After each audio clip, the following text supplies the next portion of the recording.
Service was expected. All my brothers served. I've got an Army brother, a Navy brother, sister married an Air Force guy. All of our uncles were veterans of World War II or Korea or both. And of course, our dad was a hero. That kind of experience growing up where everybody knew a hero from a previous war. So that experience of growing up in that kind of an environment where you had those with experience in the military was not looked upon as a bad thing until, quite frankly, the war I was in the 60s. That's where war and service in our military became a terrible thing. It was protested. I put in the application from the Marine Reserves to go to the Naval Academy. The great thing about the boxing program at the Naval Academy was Emerson Smith, Jack Dempsey's boxing coach. What Emerson Smith did was to indoctrinate us in how to defend yourself and how to attack using 16-ounce gloves and a headgear. Jim Webb was a good boxer. I like to think that the reason I won is I worked harder at it, could take a punch perhaps a little bit better, and he kept dropping his left. And that gave me a chance to get him with that right.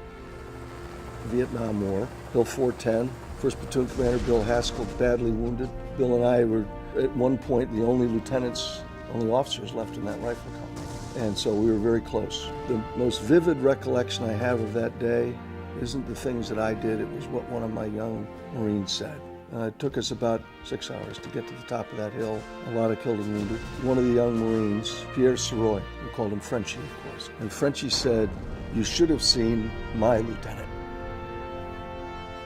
You know, they gave me a medal for that day.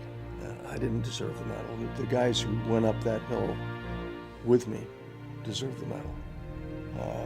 The idea that someone would say, "My lieutenant," not the lieutenant, or not Lieutenant North, or Blue as the nickname went, but my lieutenant means as much to me as anything that ever happened to me in the Marine Corps. That's the way every lieutenant ought to be.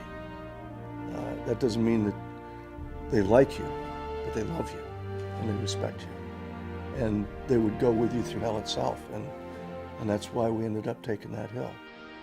You have said that you assumed you were acting on the authority of the President. I don't doubt your word, sir, but we have no evidence of his approval. It was a very polarizing time in America, even without what came to be called Iran-Contra. Everybody knew what was happening was wrong, should not have taken place. I mean, it was grossly unfair to try to take one Marine lieutenant colonel and pin the wrath of Congress on one person. And so this particular event crystallized a lot of that angst, particularly with the media. You had the pundits and the politicians on one side, you had the American people on the other, and if they picked me to go and try to indict Ronald Reagan, they picked the wrong guy, because I understood what the word semper fidelis really meant, and I was not going to be ashamed to say so. And so the outcome was a whole lot different than a lot of people expected it to be. My classmates at the Naval Academy started the North Defense Trust. It was managed by a Marine Lieutenant General, retired, by the name of Ed Bronars. Ed Bronars and I took what was left from that, donated some of it to the Naval Academy Chapel, and started Freedom Alliance. We've been at war longer than we've ever been at war before. It's the most combat experienced military we've ever had in history. What we need to, I think, do a better job of, and Freedom Alliance is working on this kind of thing, particularly our wounded veterans, is taking that military MOS and finding the civilian counterpart to it.